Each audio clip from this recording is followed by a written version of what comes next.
A debt trap. Debt traps. China's debt trap. It's China's debt trap. The debt trap. China's debt trap. Debt trap. Cina yang sudah tertidur lama, seperti apa yang dikatakan Napoleon Bonaparte, sekarang kembali terbangun dan langsung mengguncang kestabilan Eropa dan Amerika. Meski Cina masih berstatus sebagai negara berkembang, namun Cina juga adalah salah satu negara terbesar di dunia. Maka tidak heran jika Cina punya ambisi menjadi adidaya dan memiliki pengaruh kepada negara-negara di dunia. Dan benar saja, Cina sekarang telah menjadi kekuatan besar, bahkan hampir menyaingi Amerika dan Rusia dalam hal ekonomi. Bagaimana tidak, sekarang Cina telah menjadi kreditur atau negara pemberi pinjaman terbesar di dunia. 20 tahun terakhir ini saja, Cina telah mengeluarkan pinjaman sebesar 2.000 triliun rupiah kepada 44 negara di seluruh penjuru benua, mulai dari Asia, Afrika, Amerika Selatan hingga Eropa. Cina yang notabene sosialis ditakuti karena dengan segala sumber daya dan pemberian utangnya ditakuti akan bisa menguasai dunia. Tapi pertanyaannya, apakah benar hanya dengan memberikan utang, Cina mampu menguasai dunia?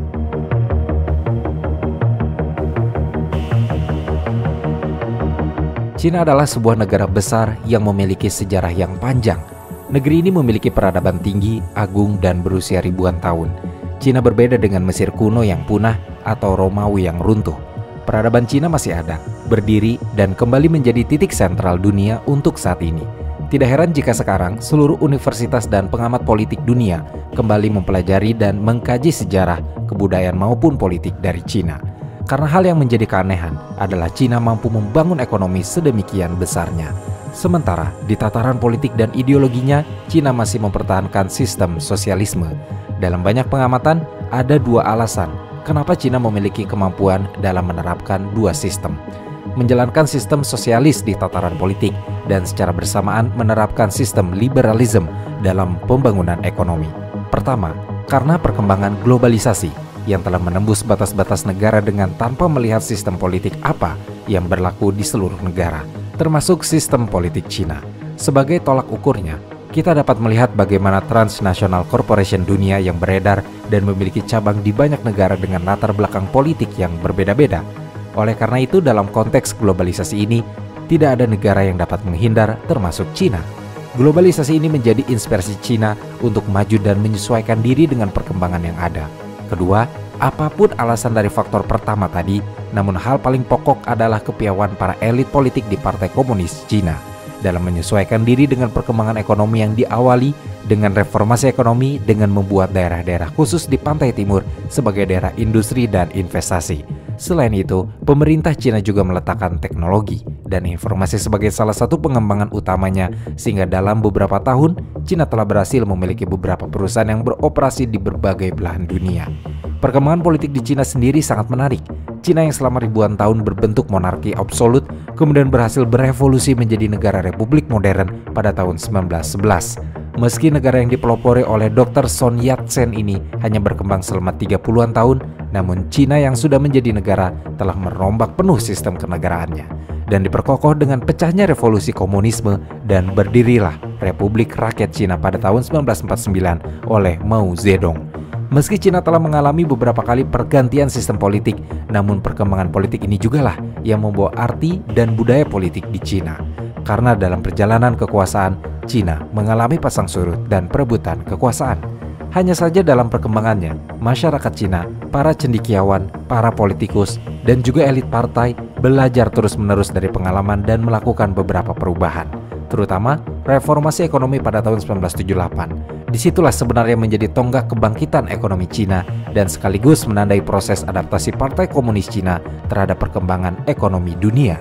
Cina tidak lagi seperti negara komunis yang nampak pada masa Mao Zedong berkuasa. Cina telah memiliki wajah baru yang berbeda.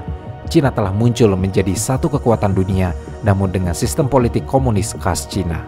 Cina membangun demokrasinya berdasarkan sosialisme yang mereka yakini dapat menumbuhkan stabilitas politik, dan dari kestabilan politik inilah segala rencana ekonomi dan kesejahteraan rakyat bisa didorong lebih cepat. Selain ideologi dan perubahan sistem yang dipercaya membuat Cina memiliki stabilitas politik, ada filsafat Konfusianisme yang menjadi dasar kuat dalam pedoman hidup rakyat Cina. Karena ajaran Konfusianisme ini sudah dipegang masyarakat Cina selama ribuan tahun, Dan pada akhir tahun 1970-an, Deng Xiaoping memperkenalkan kembali konsep Konfusianisme ke dalam wacana politik dan ekonomi Cina. Deng Xiaoping mengkonkretkan ajaran Konfusianisme dengan Xiaokang, yang berarti masyarakat yang cukup makmur dalam segala hal. Konsep Xiaokang ini didasarkan pada rancangan besar 4 modernisme yang menekankan pada transformasi Cina menjadi negara sosialis yang kuat dengan industri modern, pertanian, transportasi, dan pertahanan. Upaya ini berhasil menjadi pendorong untuk Cina berhasil dalam menjalankan dua sistem yang secara teoritis berada pada jalur yang berbeda. Namun, sebagaimana dalam tradisi panjang keserjanaan Cina, selalu ada katalisator yang mendamaikan dua teori ini dalam penerapan. Katalisator itu adalah kelompok cendekiawan, ilmuwan, atau disebut kelompok intelektual. Kelompok ini sejatinya memiliki pengaruh besar dalam dinamika politik, bahkan bukan hanya pada masa modern di masa sekarang, tetapi sudah menjadi budaya sejak ribuan tahun yang lalu.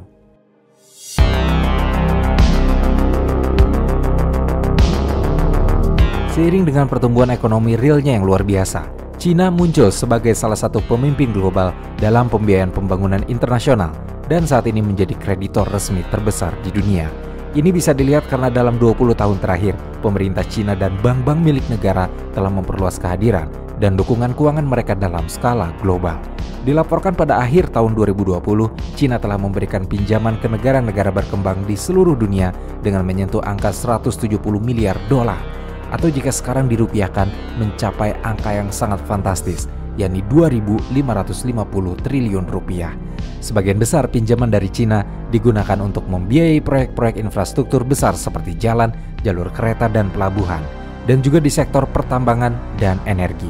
Berdasarkan gagasan Belt and Road Initiative atau Prakarsa Sabuk dan jalan yang diluncurkan oleh Presiden Xi Jinping pada tahun 2013 di Kazakhstan.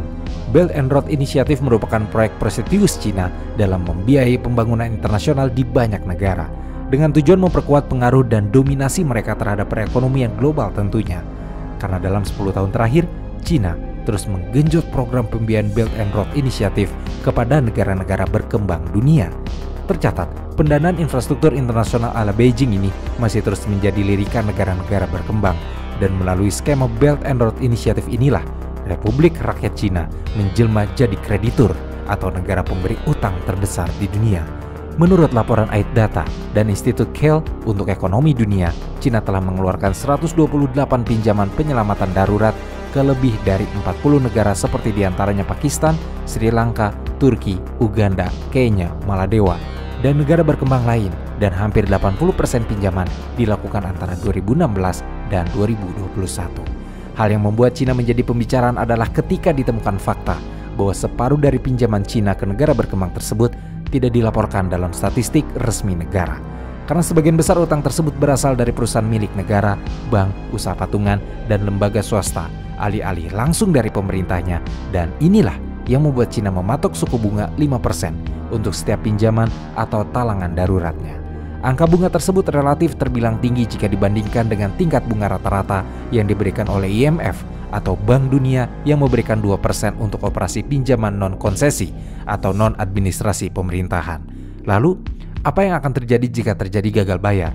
Dari apa yang sudah terjadi, Tiongkok akan mengakui sisi aset utama negara yang gagal bayar tersebut. Disinilah lantas muncul narasi jebakan utang Cina atau yang kita kenal sebagai China Debt Trap. Sebenarnya, jebakan hutang Cina atau China Debt Trap adalah istilah yang diberikan oleh media barat kepada pinjaman hutang yang diberikan China kepada negara-negara berkembang utamanya di bidang infrastruktur yang dikhawatirkan membuat mereka tidak mampu membayar kembali sehingga tunduk kepada syarat yang ditentukan oleh Cina. Istilah ini muncul dan mengemuka belakangan ini dengan mengacu kepada kasus pelabuhan Hambantota Sri Lanka yang disewakan kepada perusahaan Cina selama 99 tahun. Selain itu diambil contoh beberapa kasus lain yang terjadi di sejumlah negara miskin di Afrika. Isu jebakan hutang ini semakin diberitakan oleh media barat dengan bumbu cerita nafsunya Cina yang berani menggelontorkan hutang yang berujung kepada jebakan dengan tujuan untuk mengakses pelabuhan menjadi pangkalan militer. Karena sejauh ini pangkalan militer Cina di Djibouti sudah diributkan pers barat dengan disertai ketakutan yang menimbulkan ancaman perimbangan kekuatan. Padahal kalau ada suatu negara mengizinkan wilayahnya dijadikan pangkalan militer Amerika, pasti media-media barat tidak ramai memberitakan. Di sini terlihat masalah utamanya karena Cina berada di luar ekosistem barat.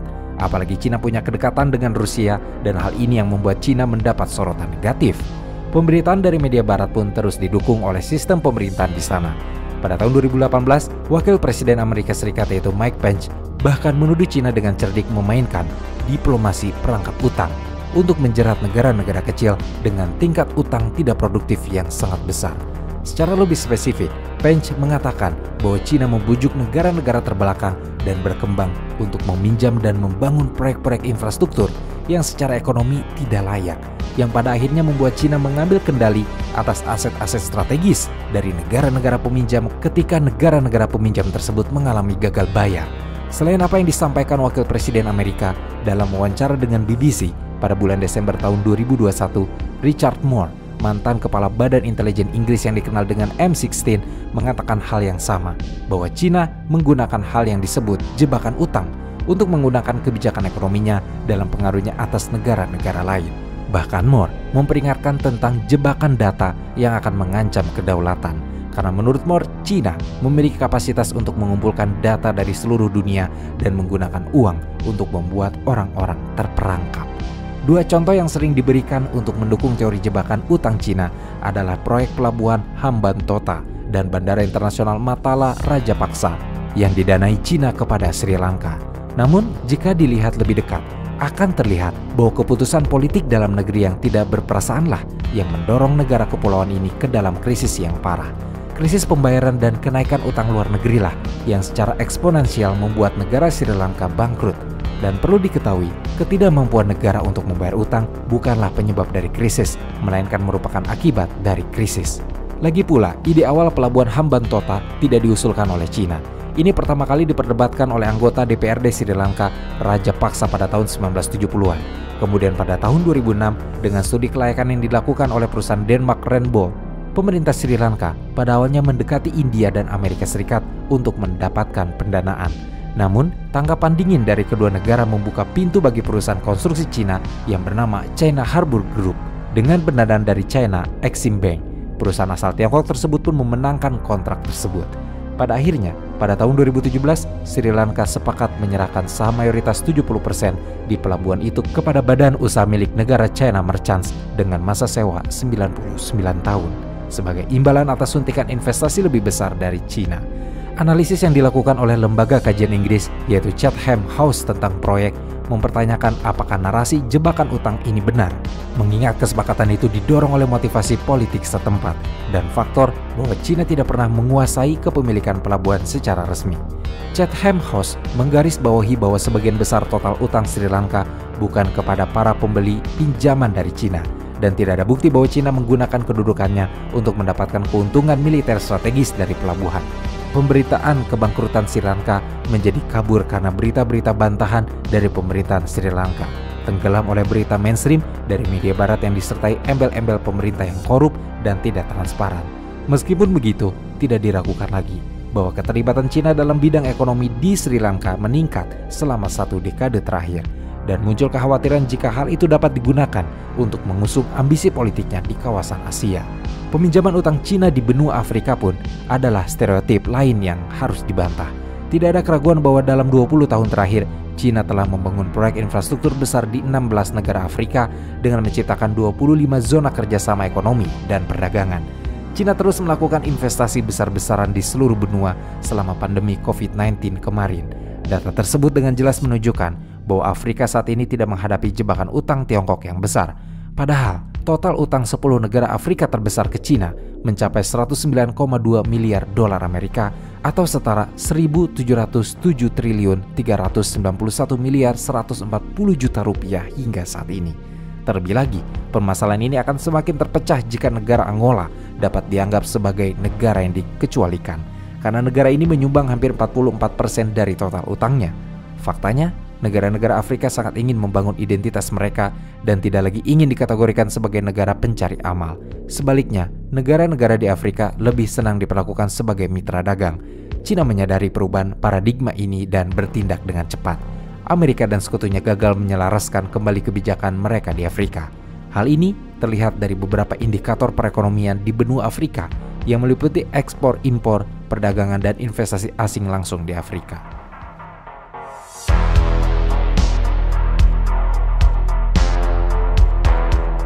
Pada bulan April di tahun 2023, Meng Shui, juru bicara Kedutaan Besar Cina di Singapura mengatakan bahwa benar ada risiko utang yang dihadapi negara-negara berkembang yang belakangan meningkat secara signifikan.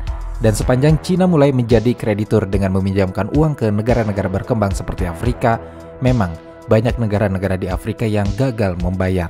Seperti di Zimbabwe pada tahun 1998, di tahun itu Zimbabwe membeli peralatan tempur dari Cina untuk membantu Presiden Laurent kembali melawan pemberontak Rwanda dan Uganda. Utang pada Cina pun sampai pada nominal 4 juta dolar Amerika atau jika dirupiahkan akan menyentuh angka 62 miliar 492 juta rupiah yang tidak bisa Zimbabwe bayar. Akibat utang itu, Zimbabwe harus mengikuti perjanjian Cina untuk menerima yuan sebagai mata uang di Zimbabwe pada Januari 2016. Ini merupakan konsekuensi atas gagal bayar utang Zimbabwe kepada Cina. Untuk tambahan informasi, Zimbabwe memiliki 9 mata uang sebagai alat perdagangan yang sah di negaranya, yakni dolar AS, dolar Australia, Rand Afrika Selatan, Pulau Botswana, Euro Eropa, Pound Sterling Inggris, Yen Jepang, Yuan Cina, dan Rupiah India. Selain Zimbabwe, ada Uganda. Jika Sri Lanka harus kehilangan pelabuhannya, Uganda harus merelakan Bandara Internasional Entebbe jatuh ke tangan Cina akibat gagal bayar utang. Menurut laporan Gulf News yang melansir Bloomberg, perjanjian itu dibuat di tahun 2015. Uganda meminjam 200 juta dolar Amerika atau jika dirupiahkan menyentuh angka 3 triliun 124 miliar rupiah dari Bank Ekspor Impor Cina untuk memperluas Bandara Entebbe. Klausul yang ingin diubah antara lain perlunya otoritas penerbangan sipil Uganda untuk meminta persetujuan dari pemberi pinjaman Cina untuk anggaran dan rencana strategisnya. Aturan lain mengamanatkan bahwa setiap perselisihan antara para pihak harus diselesaikan oleh Komisi Arbitrase Ekonomi dan Perdagangan Internasional Cina. Presiden Uganda Yoweri Museveni dilaporkan telah mengirimkan delegasi ke Beijing guna bernegosiasi dengan pemerintah Cina. Uganda sudah mencoba bernegosiasi sejak Maret 2021, namun sejauh ini belum berhasil.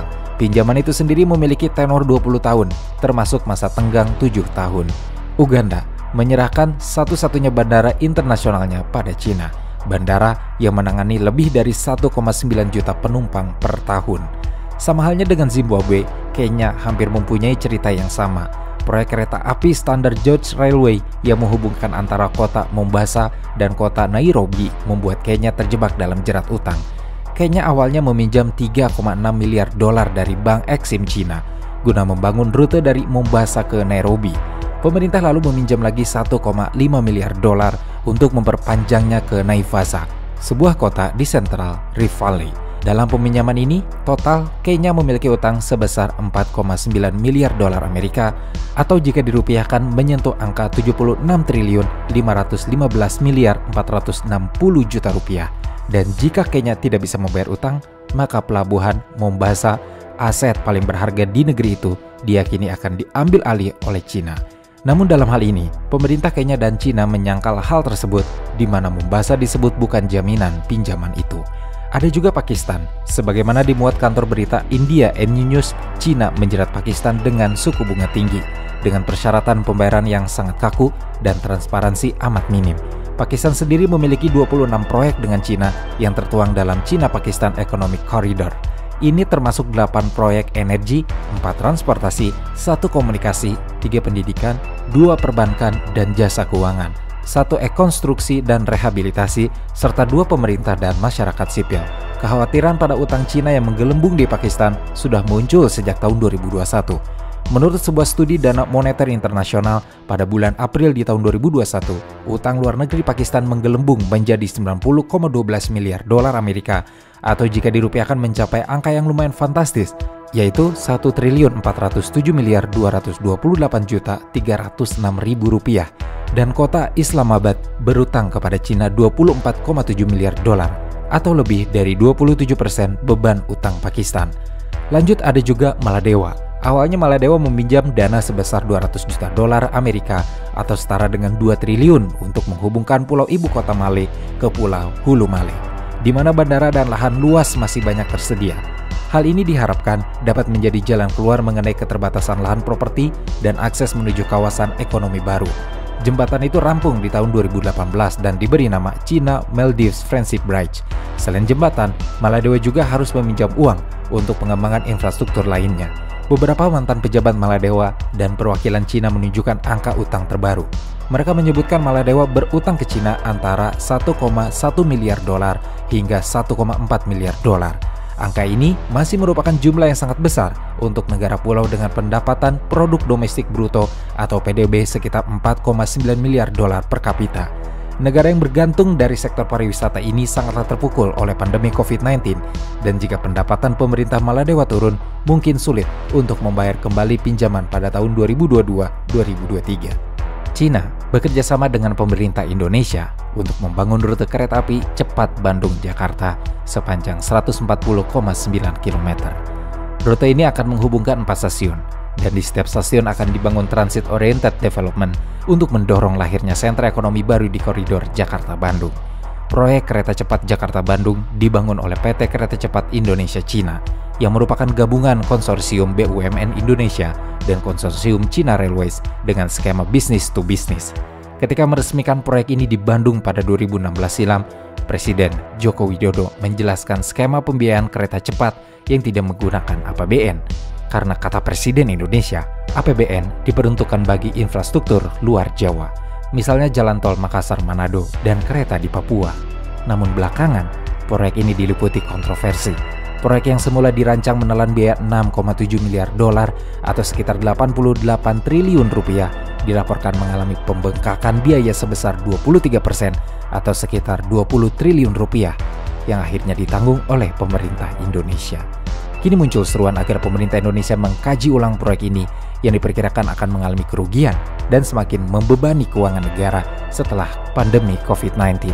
Kereta cepat Jakarta-Bandung yang kini bernama Kereta Wus Indonesia menuai banyak kritikan negatif mulai awal sampai jelang resmi beroperasi pada tanggal 1 Oktober 2023. Mulai dari kena jebakan utang Cina hingga dianggap buang-buang uang. Salah satu topik yang kerap dibicarakan terkait proyek ini adalah pembengkakan biaya atau cost overrun selama masa konstruksi dan perkara penjaminan utang pinjaman dari Cina menggunakan anggaran pendapatan dan belanja negara.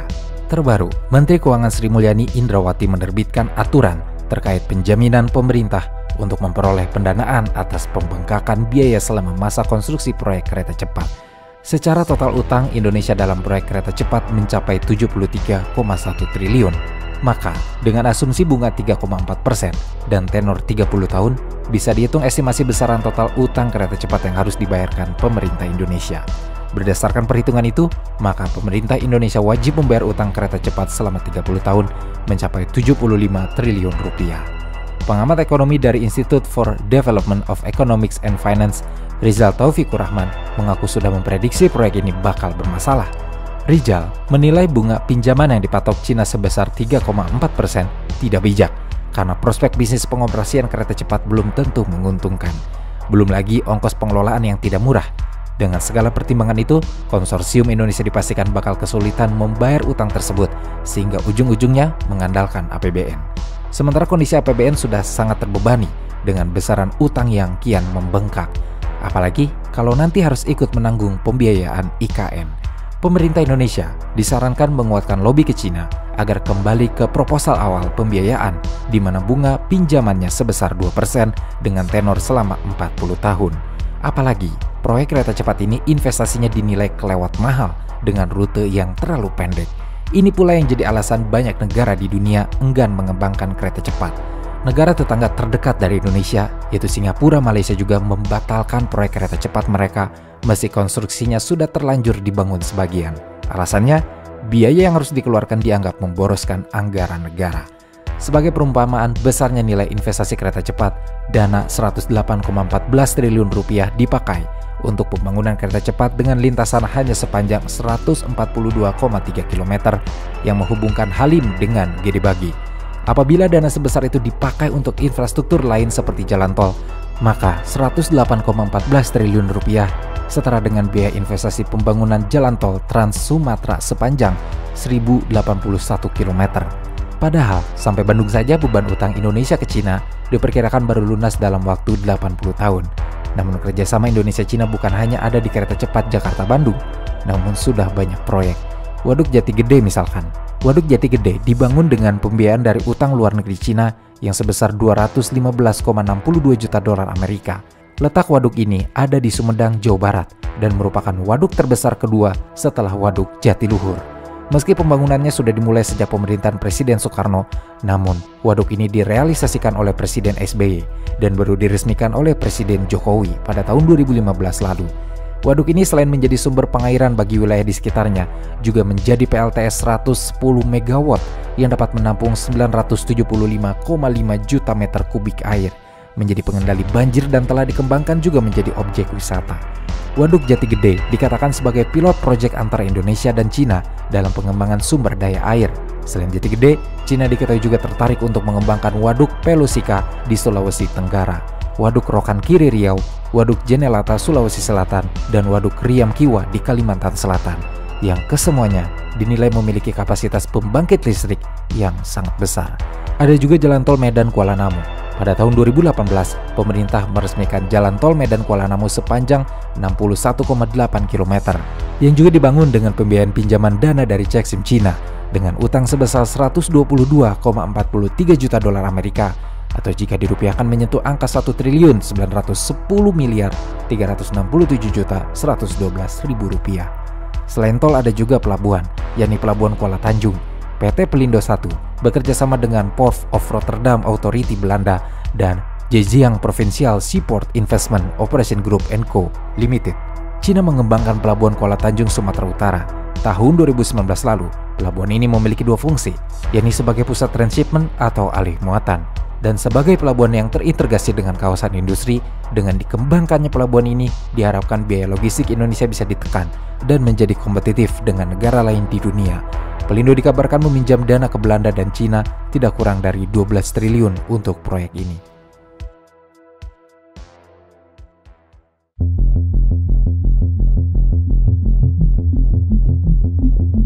Pinjaman utang Cina pun tentu tidak terbatas pada Asia atau Afrika, namun juga meliputi negara-negara di Eropa. Cina telah menjalankan sejumlah pelabuhan dan tambang di Eropa, membangun jalan dan jembatan serta berinvestasi di tempat yang tidak dimiliki pihak-pihak lain.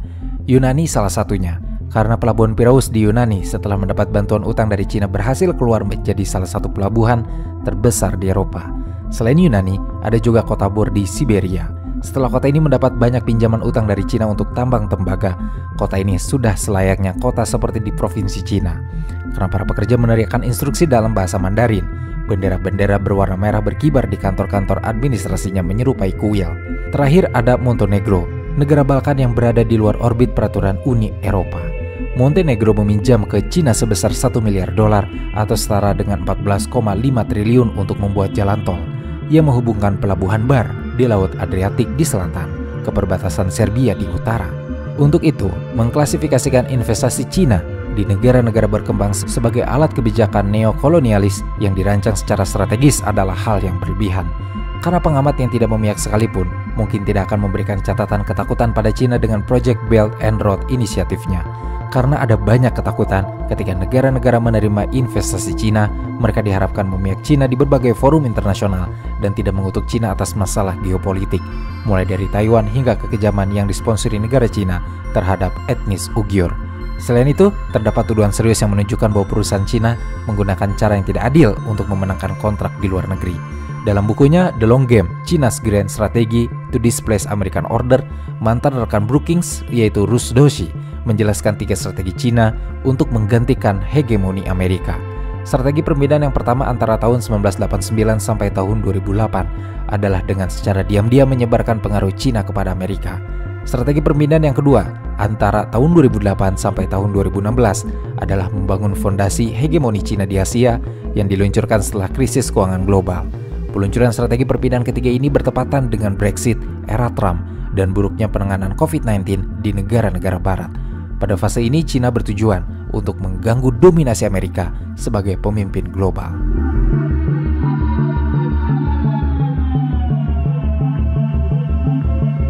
Dengan bisingnya sangkan dan kekhawatiran kepada Cina, pada tanggal 11 Januari di tahun 2023, dalam konferensi pers, Menteri Luar Negeri Qin Gang bersama dengan Ketua Komisi Uni Afrika Moussa Faki Mahamat membantah tuduhan tidak berdasar yang menyatakan bahwa Cina menciptakan jebakan utang di Afrika. Qin Gang mencatat bahwa negara-negara Afrika dalam beberapa tahun terakhir telah secara aktif berupaya untuk mendorong pembangunan ekonomi dan sosial. Namun kekurangan dana telah menjadi hambatan besar bagi kemakmuran dan revitalisasi Afrika. Dan bagaimana menyeimbangkan pembiayaan pembangunan dengan pertumbuhan utang merupakan masalah yang dihadapi semua negara. Qin Gang mengatakan bahwa sebagai saudara baik yang berbagi suka dan duka, Cina dan Afrika telah maju berdampingan dalam jalur pembangunan bersama. Cina selalu berkomitmen untuk membantu Afrika meringankan beban utangnya, berpartisipasi aktif dalam inisiatif penangguhan pembayaran utang kelompok G20, menandatangani perjanjian atau mencapai konsensus dengan 19 negara Afrika mengenai keringanan utang, dan menangguhkan sebagian besar pembayaran utang di antara anggota G20. Selain itu, Cina juga secara aktif terlibat dalam penanganan utang kasus per kasus untuk Chad, Ethiopia, dan Zambia di bawah kerangka umum G20. Bahkan Presiden Xi Jinping mengumumkan pada konferensi tingkat Menteri ke-8 Forum Kerjasama Cina-Afrika bahwa Cina akan menyalurkan 10 miliar dolar AS ke negara-negara Afrika dari bagiannya dalam alokasi baru hak penarikan khusus dana moneter internasional. Dan upaya ini telah menunjukkan kemajuan awal. Qin Gang menekankan bahwa masalah utang Afrika pada dasarnya adalah masalah pembangunan. Solusi terhadap masalah ini memerlukan penanganan tidak hanya gejala-gejalanya, namun juga akar permasalahannya, antara lain melalui penyelesaian utang, sehingga dapat meningkatkan kapasitas pembangunan Afrika yang mandiri dan berkelanjutan. Kerjasama pendanaan Cina dengan Afrika terutama di bidang-bidang seperti pembangunan infrastruktur dan kapasitas produksi dengan tujuan untuk meningkatkan kapasitas Afrika untuk pembangunan yang mandiri dan berkelanjutan. Apa yang disebut sebagai jebakan utang Cina di Afrika adalah jebakan naratif yang dikenakan terhadap Cina dan Afrika. Proyek dan kerjasama yang dilakukan Cina dan Afrika berkontribusi terhadap pembangunan Afrika dan peningkatan kehidupan masyarakat. Rakyat Afrika mempunyai suara terbesar dalam hal ini. Cina akan terus menghormati keinginan rakyat Afrika dan memberikan manfaat nyata bagi rakyat Afrika melalui kerjasama Cina-Afrika berdasarkan realitas di Afrika, sehingga dapat mencapai pembangunan bersama yang lebih baik. Meningkatnya pengaruh politik Tiongkok dalam 2 dekade terakhir adalah fakta yang tidak dapat disangkal. Aspirasi Cina untuk menjadikan negara adidaya global kini lebih kuat dan lebih vokal dibandingkan sebelumnya. Ambisi politik kekuatan militer modern yang didukung oleh perekonomian triliunan dolar tentu akan menimbulkan gejolak dalam tatanan global. Negara-negara yang skeptis terhadap kebangkitan Cina sebagai negara adidaya global harus menyadari bahwa peningkatan kekuatan tersebut secara efektif dapat membentuk koalisi penyeimbang. Dengan latar belakang gejolak ekonomi dan politik yang sedang berlangsung dalam skala global dan khususnya di kawasan Asia Selatan, ini adalah saat yang tepat bagi Cina dan negara-negara berkembang untuk membangun dan memperkuat aliansi politik dan ekonomi strategis guna memulihkan dan mempertahankan stabilitas regional dan keseimbangan kekuatan global.